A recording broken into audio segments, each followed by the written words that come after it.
gospel lesson for today is from Luke's gospel, the 13th chapter, beginning at the first verse.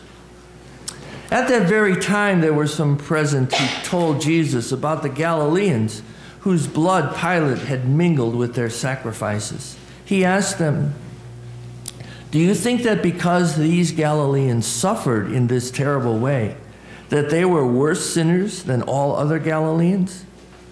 No, I tell you, but unless you repent, you will all perish as they did.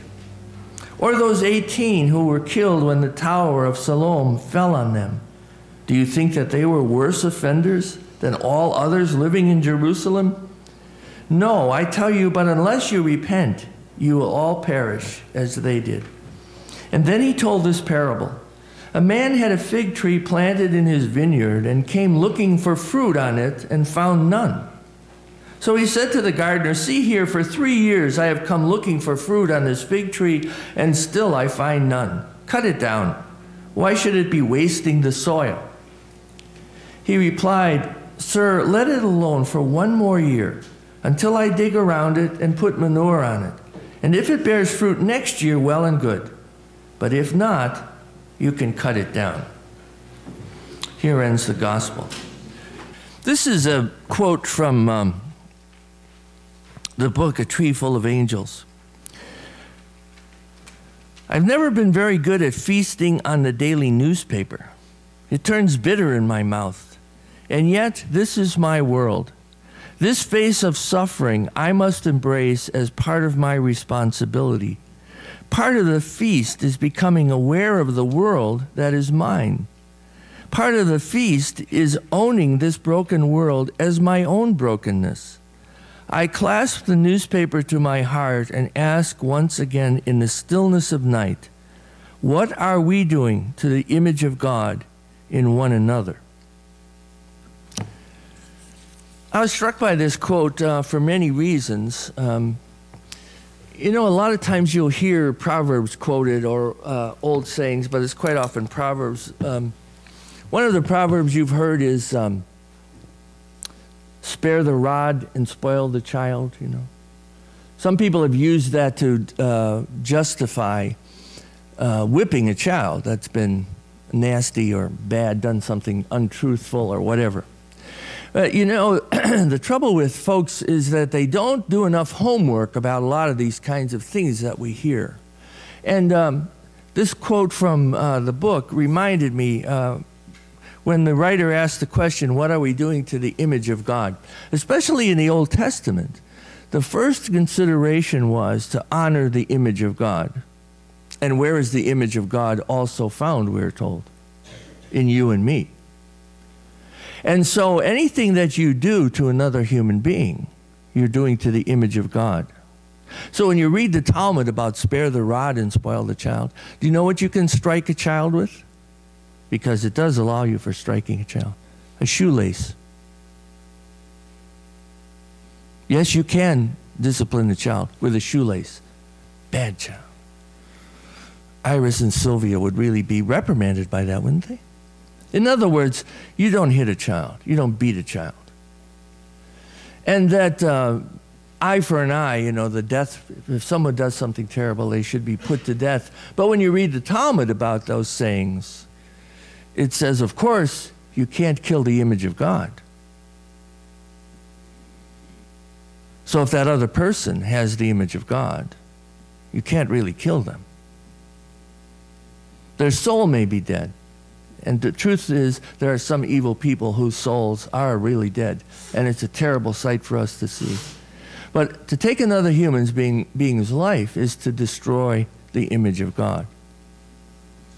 So when you think about that in all kinds of situations, especially in a country that has been involved in so many wars, one of the huge pains that arises in human beings when they are in wartime situations is that in their soul of soul, their heart of hearts, they know when they have killed even an enemy soldier who was going to kill them, they have somehow destroyed part of the image of God. So when we look at all the awful situations that have arisen, veterans of all the world wars, veterans of Vietnam, which have suffered terribly psychological damage, and now we know that some of the folks in Iraq and Afghanistan are coming back with psychological problems. It's also a spiritual problem. They know somehow they may have had to do it, but somehow they have destroyed the image of God. And you and I think about the image of God probably not all that often. Sometimes when you're looking at someone that you are having problems with, even someone you love, and we don't often think, you know, one thing is true about you, you have the image of God in you. We say all kinds of other things that they have in them, but not often the image of God when we are really upset with other people. Another thing I took note about in this article from the newspaper is the newspapers are disappearing. And for some of us, that's kind of a shocking thing. I know a lot of people, when they get up in the morning, they turn on their computer and they have a homepage, which may be, I doubt it's the Telegram and Gazette, but they probably have a homepage of some newspaper. And they go on the homepage and they go through the newspaper, and for me, it's the sports page of the Chicago Tribune, so I can see what the Cubs and the White Sox are doing. Not all that exciting, I might share with you this year. But at any rate, so we're starting to get our news in a very different way. But there was something, wasn't there? For those of you who are too young to know this, I think you really missed something. When you used to pick up that newspaper, you know, especially the Sunday paper, and you'd go through page after page, and there were interesting articles, and there was a lot of stuff to learn, and really, it was a great experience. And we could hold those, as the author said, to our heart, but they're going away. We have to find another way to figure out the news. Frederick Buechner, who has written many wonderful things, says this about this image of God and taking on the brokenness of the world. Compassion is the sometimes fatal capacity for feeling what it is like inside someone else's skin. It is the knowledge that there can never really be any peace and joy for me until there is peace and joy finally for you too. And when there seems to be trouble with you identifying with someone, being compassionate for them, wanting to just shut them off, or parts of the world for that matter, it's because that's a threat to you.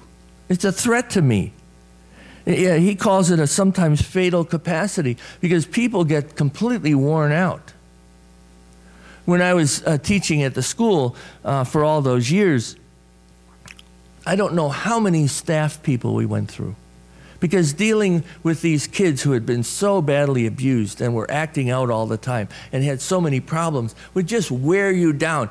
And you know, the kids knew where to get you, where to wear you down. And you have friends and neighbors like that. You may even have some of your own family members who know how to wear you down.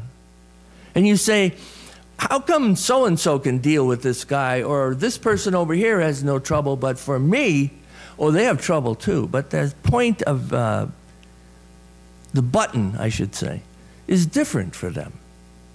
Those kids used to know my buttons, boy, and I'd get to the end of the day and I'd say to myself, how do they know? How do they know just how to get in there and drive me crazy? And I've said this before, one of the best, the marriage and family therapy professor I had years ago, said, when you go into the ministry, remember one thing. There'll be many people out there trying to drive you crazy, and your job is to not be crazy. Fairly simple. Well, probably the best single piece of advice I ever got in any of my formal training. And that's true for you too. There are people out there trying to drive you crazy, and your job is to not be crazy.